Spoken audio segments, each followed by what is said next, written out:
Nebula gas धूल के विशाल बादल होते हैं। इन्हीं से गुरुत्वाकर्षण के कारण तारे बनने लगते हैं।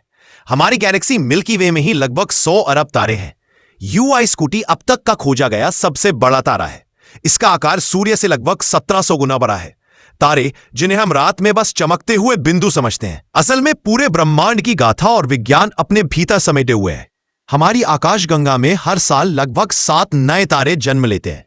एक तारे का जीवन काल और उसका अंत इस बात पर निर्भर करता है कि उसका द्रव्यमान यानी मास कितना है। तारे का रंग उसकी उम्र भी दर्शाता है। नीला तारा युवा और गर्म, लाल तारा बूढ़ा और ठंडा, पीला तारा मध्य अवस्था जैसे सूर्य। भारी तारे सुपरनोवा बनते हैं। छोटे तारे व्हाइट ड्वार्फ बनते हैं। ऑक्सीजन, कार्बन, नाइट्रोजन ये सभी तत्व तारों के अंदर बने थे, यानी आपके शरीर का हर हिस्सा कभी किसी तारे का हिस्सा था। वैज्ञानिक मानते हैं कि ब्रह्मांड का ज्यादातर सोना, प्लेटिनम आदि न्यूट्रॉन तारों की टक्कर से बना है।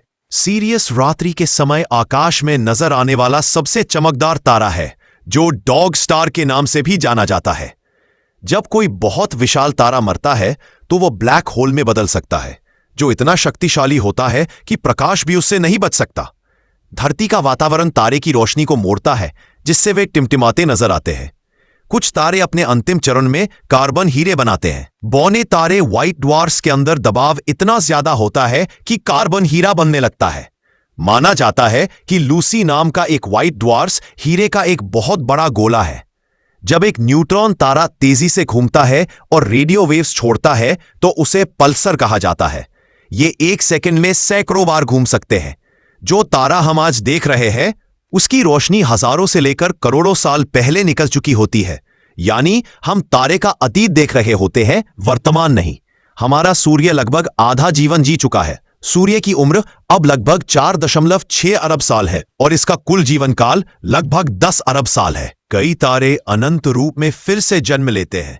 जब कोई तारा ब्लैक होल बनता है तो उससे निकली ऊर्जा से कहीं और नया नेबुला बनता है, पर वहां नए तारे जन्म लेते हैं। यानी तारे मरते नहीं, सिर्फ बदलते हैं। एक तारा फटते हुए जितनी ऊर्जा छोड़ता है उतनी हमारी पूरी पृथ्वी अरबों साल में नहीं बना सकती।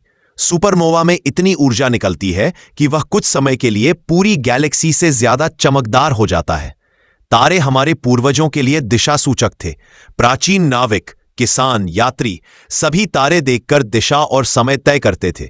ध्रुव तारा तो आज भी उत्तर दिशा दिखाता है। अगर आपको हमारी जानकारी अच्छी लगी तो प्लीज आप हमारे चैनल को लाइक, शेयर और सब्सक्राइब जरूर करें, जिससे हम आपके लिए और भी बेहतरीन जानकारियां लाते रहें।